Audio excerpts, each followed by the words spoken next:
Hello students, क्या हाल है आप लोगों के? अच्छे ही होंगे। ठीक है, और होने भी चाहिए। चलिए स्टार्ट करते हैं आज की अपनी क्लास। और आज की क्लास बहुत इम्पॉर्टेंट है क्योंकि आज मैंने कुछ वो पॉइंट्स लिखे हैं जहाँ पे हमें प्रॉब्लम होती है। इम्पॉर्टेंट कॉन्सेप्ट्स हैं, उसको एक बार रिव्यू कर लेते हैं और ये हमारे डिसोल्यूशन की फिर लास्ट क्लास हो जाएगी। तो देखते हैं, वन बाय वन पॉइंट्स को डिस्कस करना स्टार्ट करते हैं। सबसे पहले मैंने लिखा है गुडविल। देखो, गुडविल को हम क्या करते हैं, आप सबको पता है। यहाँ गुडविल का कोई स्पेशल ट्रीटमेंट नहीं है। यहाँ पर गुडविल जैसे और एसेट होती हैं वैसे ही ट्रीट किया जाता है। मतलब इसको हम एक तो ट्रांसफ़र लिखा ना, टीएफ, ये ट्रांसफ़र है। इसको हम रियलाइजेशन में ट्रांसफ़र करते हैं। और याद दिलाओ, एसेट्स इधर होती है ना राइट हैंड साइड पे, और जब ट्रांसफ़र करते हैं तो किधर की तरफ आ जाती हैं, रियलाइजेशन में टू साइड में। तो टू गुडविल, यानी कि ये तो ट्रांसफ़र करेंगे। और अगर इसके बारे में नीचे कुछ लिखा हुआ है कि गुडविल से पैसा रियलाइज़ हो गया है तो हम उसको रियलाइज़ करेंगे। लिखा ना इफ़ मैंशनड। अगर गुडविल के बारे में कुछ भी नहीं लिखा होगा तो हम ये मान लेते हैं गुडविल से कुछ भी पैसा नहीं मिला होगा, तो हम उसको रियलाइज़ नहीं करवाएंगे। तो उस केस में क्या होगा, केवल ट्रांसफ़र करके छोड़ देंगे। समझ में आ गई बात? नेक्स्ट पॉइंट, कोई भी अगर स्पेसिफिक फंड या स्पेसिफिक रिजर्व गिवन होता है तो वो एसेट्स के पीछे पीछे चला जाता है। जहां एसेट्स जाती है वहीं पर वो स्पेसिफिक फंड या स्पेसिफिक रिजर्व चला जाता है। ये स्पेसिफिक से मेरा मतलब है जो किसी एसेट से कनेक्टेड होता है। जैसे इन्वेस्टमेंट फ्लक्चुएशन फंड, इन्वेस्टमेंट से रिलेटेड है कि इन्वेस्टमेंट पे कोई नुकसान होगा तो इस फंड से पूरा करेंगे। डेप्रिसिएशन फंड फिक्स एसेट से रिलेटेड है। Provision for bad debts debtors से रिलेटेड है। तो ये जो स्पेसिफिक प्रोविजन, रिजर्व या फंड हैं, ये किसी न किसी एसेट से कनेक्टेड होते हैं कि उन पर अगर लॉस होगा तो आप उसे वहाँ से पूरा करोगे। तो जहाँ पर वो एसेट्स जाती हैं, और एसेट्स कहाँ पर जाती हैं, रियलाइजेशन में ट्रांसफ़र होती हैं, तो ये भी रियलाइजेशन में ट्रांसफ़र हो जाएंगे, है ना। केवल ट्रांसफ़र होकर छूट जाते हैं, बाकी कुछ नहीं करना। जैसे आईएफएफ दे रखा है लाइबिलिटीज़ में, तो ये जब ट्रांसफ़र करेंगे तो रियलाइजेशन में किधर की तरफ कर देंगे, बाय साइड में, बाय आईएफएफ। डेप्रिसिएशन फंड दे रखा है लाइबिलिटीज़ में, जब ट्रांसफ़र करेंगे तो बाय डेप्रिसिएशन फंड, बस ट्रांसफ़र होकर छूट जाएंगे। इनकी कोई पेमेंट वेमेंट नहीं होती है। लेकिन एक बात का ध्यान रखना, कभी कभार क्वेश्चन वाला चालाकी कर सकता है, वो आपको आईएफएफ दे दे, मतलब स्पेसिफिक फंड या रिजर्व तो दे दे, लेकिन उससे रिलेटेड कोई एसेट ही नहीं है। मान लो इन्वेस्टमेंट फ्लक्चुएशन फंड क्वेश्चन में दे रखा है लाइबिलिटीज़ में, लेकिन एसेट्स में इन्वेस्टमेंट ही नहीं है। अरे जब इन्वेस्टमेंट ही नहीं है तो भैया आईएफएफ क्यों बना रखा है ना। तो अगर ऐसे उन्होंने कोई स्पेसिफिक फंड बना रखे हैं और वो एसेट है नहीं, तो वो फिर फंड हमारे सिंपल रिजर्व हो जाते हैं। तो उसको आपको उस केस में पार्टनर्स में ट्रांसफ़र कर देना है, पार्टनर्स के क्रेडिट साइड में, जैसे और रिजर्व वगैरह ट्रांसफ़र करते हो, जैसे जर्नल रिजर्व ट्रांसफ़र करते हो।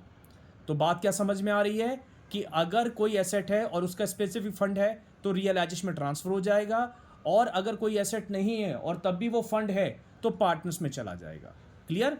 अगला, if question is silent regarding payment of liabilities और realisation of assets then settle liabilities and assets. Means अगर क्वेश्चन में ये नहीं बताया जाता कि लाइबिलिटीज का क्या हुआ, जैसे क्रेडिटर्स हैं, बैंक लोन है, उनका क्या हुआ, पेमेंट हुई नहीं हुई, या कोई एसेट है, मान लीजिए मशीनरी है, फर्नीचर है, वो बिकी या नहीं बिकी, तो आपको अपने आप एज्यूम कर लेना है कि उनका लाइबिलिटीज़ का पेमेंट हो गया होगा और वो एसेट्स बिक गई होंगी। तो जब लाइबिलिटीज़ का पेमेंट होगा तो किधर की तरफ लिखोगे, आप टू साइड में लिखोगे। टू बैंक के नाम से लिख देना, अगर कोई लाइबिलिटीज़ रह जाती है तो उसकी पेमेंट कर देना। ऐसी अगर कोई एसेट्स रह जाती है तो उसको रियलाइज़ करवा लेना। एसेट्स का रियलाइजेशन किधर की तरफ होता है, बाय साइड में। फ़ायदा होता है ना, एसेट्स का सेटलमेंट फ़ायदा यानी कि बाय में लिखेंगे, बाय बैंक। लाइबिलिटीज़ का सेटलमेंट नुकसान टू में लिखेंगे यानी कि टू बैंक। ठीक। नेक्स्ट, वो कह रहे हैं लेकिन अगर कोई इंटेंजिबल एसेट्स है उसके बारे में अगर कुछ भी नहीं बताते, इफ़ नथिंग इज मैंशनड, तो आपको उसको रियलाइज़ नहीं करना है या उसको सेटल नहीं करना है। ये बात मैंने पहले भी बता दी थी फर्स्ट पॉइंट में कि अगर किसी इंटेंजिबल एसेट्स के बारे में कुछ नहीं बताया कि भाई क्या हुआ, उससे पैसे मिले या नहीं मिले, तो उसको हम मान लेते हैं नहीं मिले होंगे। तो टेंजिबल एसेट्स के बारे में नहीं बताया, उसको तो रियलाइज़ करवा लो, लेकिन इंटेंजिबल एसेट्स के बारे में नहीं बताया तो उसको रियलाइज़ नहीं करवाना है। ये as per the CBSE guidelines हैं, दोनों बातें आपको ध्यान रखना है। रियलाइज़ समझ रहे हो ना, यानी कि वो बिकी नहीं है, पैसे नहीं मिले। अगर टेंजिबल है तो बाय बैंक, और इंटेंजिबल है और कुछ नहीं बताया तो कुछ नहीं करेंगे बाय साइड में, बस ट्रांसफ़र करके छोड़ देंगे। नेक्स्ट WCF आ गया नेक्स्ट पॉइंट हमारा। इसके ऊपर तो मैंने अलग से वीडियो भी बना रखी है। क्या है? Workman compensation fund. Suppose balance sheet में 10,000 है और लाइबिलिटी अगर 7 की है, 12 की है या कुछ भी नहीं है, तो क्या करते थे? मैंने क्या बताया था, जितने अगर लाइबिलिटी कम की डिसाइड हो रही है तो उतने को आपको क्रेडिटर्स की तरह मानना है। क्रेडिटर्स की तरह मानने का मतलब आप उसे रियलाइजेशन में, बाय में भी ट्रांसफ़र करोगे और टू साइड में पेमेंट भी करोगे। जब भी मैं बोलता हूँ ना क्रेडिटर्स की तरह मानना है, तो क्रेडिटर्स को कैसे मान के चलते हैं? आप उसको ट्रांसफ़र भी करते हो बाय साइड में, बाय क्रेडिटर्स के नाम से रियलाइजेशन में, और फिर उसकी पेमेंट भी करते हो टू बैंक के नाम से। तो ये मतलब है। तो यहाँ पर लाइबिलिटी कितने की डिसाइड हुई? 7,000 की। तो 7,000 को आप क्रेडिटर्स की तरह मानोगे तो कैसे लिखोगे? बाय WCF 7,000 और फिर टू बैंक अकाउंट 7,000 पेमेंट भी कर दोगे, और जो बाकी के 3,000 बचे बताओगे कहाँ जाएंगे? पार्टनर्स कैपिटल अकाउंट में। किधर की तरफ? क्रेडिट साइड में, क्योंकि जब उनको ये फंड देंगे बचा हुआ तो उनकी कैपिटल इंक्रीज, और जब कैपिटल इंक्रीज होती है तो कैपिटल को क्रेडिट किया जाता है। तो बाय WCF के नाम से 3,000 रुपये पार्टनर्स में डिस्ट्रीब्यूट हो जाएंगे। सेकंड केस में देखो, लाइबिलिटी 12,000 की डिसाइड हो रही है, और मैंने क्या बताया था, लाइबिलिटी अगर उतने की या ज़्यादा की डिसाइड होती है तो पूरे को क्रेडिटर्स मान लेते हैं। कम की हो रही है तो उतने को ही मानेंगे, और अगर उतने की यानी कि 10,000 की या 10,000 से ज़्यादा की लाइबिलिटी हो रही है तो पूरे को क्रेडिटर्स मान लो। तो यहाँ 10 के 10 क्रेडिटर्स मानेंगे। तो बाय साइड में WCF 10,000 रुपये, और पेमेंट जितनी की कह रहा है, 12,000 की कह रहा है, 12,000 की पेमेंट हो रही है, तो टू बैंक अकाउंट रियलाइजेशन में 12,000। क्लियर है? पार्टनर्स में कुछ ट्रांसफ़र नहीं हो पाएगा। क्यों नहीं हो पाएगा? अरे पेमेंट ही ज़्यादा करनी पड़ गई, फंड जितने का था उससे ज़्यादा की लाइबिलिटी निकल के आ गई। तीसरा केस, अगर फंड 10 का है और कोई भी मिसहैपनिंग नहीं होती है तो सारा का सारा पैसा बच गया। इस केस में सारा पैसा पार्टनर्स में ट्रांसफ़र हो जाएगा बाय साइड में, बाय WCF 10 के 10,000 पार्टनर्स में उनके ओल्ड रेशो में डिस्ट्रीब्यूट हो जाएंगे। नेक्स्ट पॉइंट, पॉइंट नंबर 6 है, अगर बैलेंस शीट में पार्टनर्स करंट अकाउंट दे रखे होंगे तो क्या करेंगे? बहुत सिंपल सा ट्रीटमेंट है। फर्म डिसॉल्व हो रही है, अब करंट में अकाउंट का कोई अपना वजूद नहीं रह जाता, कोई फिक्स कैपिटल का वजूद नहीं रह जाता, तो आपको करना क्या है, ये जो करंट अकाउंट के बैलेंसेज होंगे इनको आप कैपिटल अकाउंट में सिंपली ट्रांसफ़र कर देना बस। अगर लाइबिलिटीज़ में है तो राइट हैंड साइड पे अपोजिट साइड में यानी कि बाय साइड में बाय करंट अकाउंट जिसके भी दे रखे होंगे, मान लो A और B के दे रखे हैं तो A और B के अकाउंट में आ जाएंगे। C का मान लो टू साइड में मतलब एसेट्स में दे रखा है, तो जब क्रॉस पोस्ट करोगे तो यहाँ पर आ जाएगा टू करंट अकाउंट C के कॉलम में। तो मतलब बैलेंस शीट में जिधर भी करंट अकाउंट दे रखे होंगे आपको उसको क्रॉस पोस्ट कर देना है, बात ख़त्म, और कुछ नहीं करना होता, क्योंकि बिजनेस बंद, फर्म बंद, करंट अकाउंट की अपनी कोई अब वजूद रह नहीं जाता है। आगे चलते हैं, पॉइंट नंबर है नेक्स्ट, पॉइंट नंबर 7। कभी कभार आपसे MCQ में पूछ लिया जाता है, क्या पूछ लेते हैं कि भाई सीक्वेंस बताओ, पहले किसकी पेमेंट होती है फिर किसकी होती है। तो ध्यान रखना है, पहले आउटसाइड लायबिलिटीज़ की पेमेंट होती है, देन पार्टनर के लोन की पेमेंट होती है, और उसके बाद अगर पैसे बचते हैं तो पार्टनर्स की कैपिटल रिफंड होती है। कि आप सीक्वेंस का ध्यान रखना, कभी कभार पूछ लेता है। उसके बाद realisation expenses borne by partner. देखो बॉर्न का मतलब होता है वो बियर कर रहा है, वो उसके खर्चे हैं।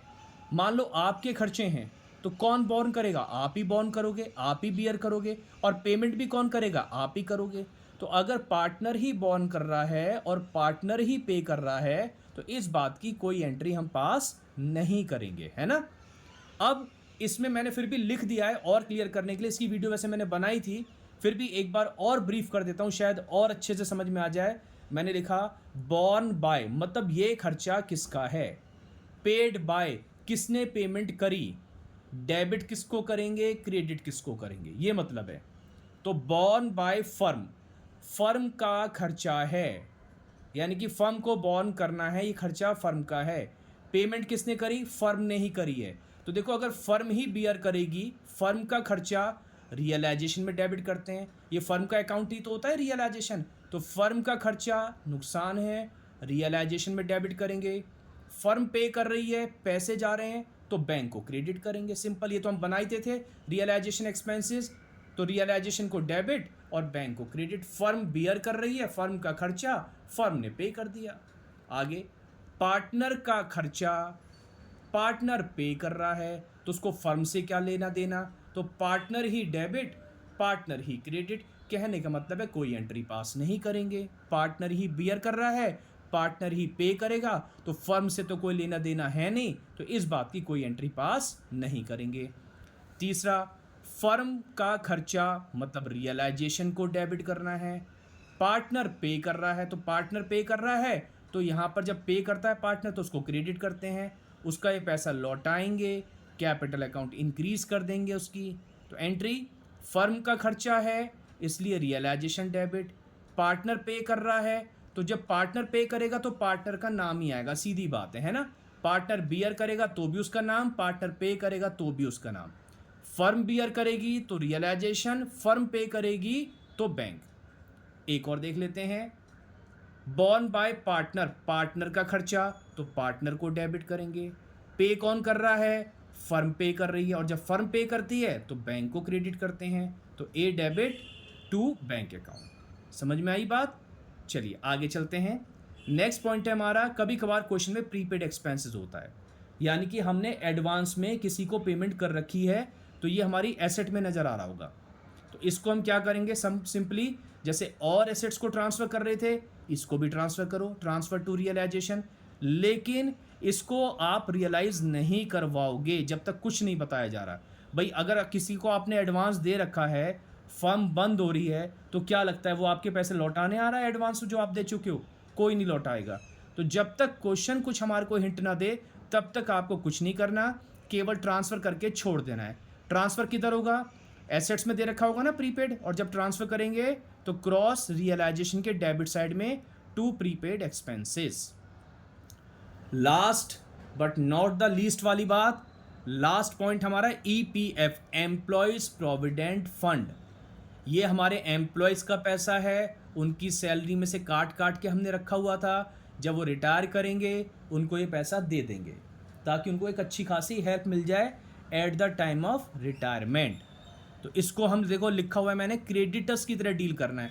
और जैसे ही मैंने बोला क्रेडिटर्स की तरह डील करना है, आपको मेरी बात समझ में आई होगी कि मैं ये कहना चाह रहा हूँ कि इसको बाय में भी ट्रांसफ़र करना और टू में पेमेंट भी करना। ये मतलब होता है क्रेडिटर्स की तरह डील करने का, ठीक है, या ट्रीट करने का।